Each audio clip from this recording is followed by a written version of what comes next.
بسم الله الرحمن الرحيم الحمد لله رب العالمين waxaan salaamayaa oo soo dhaweynaya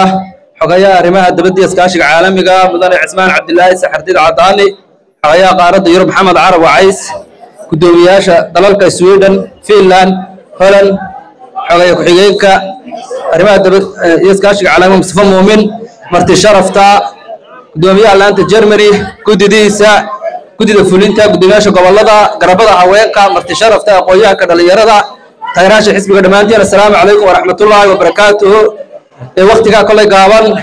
kalmadeedu waxay noqontaa soo dhaweyn mid ayaa ku soo dhawaada dalka Germany ku soo dhawaada magaalada Frankfurt ee gobolka Hessen runtii taageerayaasha xisbigoodii waxa looga baahan yahay halgan dheer baa la sugaaya muu dhammaan halganku hadda uu bilow yahay 13 November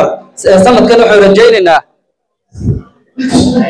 sanadkan waxaan rajaynaynaa in dalkii isbedel ka dhaco dal isbedelkaasna kuma imanayo xaflad la yimaado iyo suul la soo xidho ee wuxuu baahan yahay halgan inagu waxaynu wadnaa Cabdiraxmaan Maxamed Cabdilaahi musharaxaasaynu wadnaa waa nin Soomaaliland la qaadi karaya seela ilaa sool waa nin qaadi karaya kaasaynu wadnaa 40 sano khibrad siyaasadeed ayuu leeyahay xisbiga kulmiyana wuxuu wadaa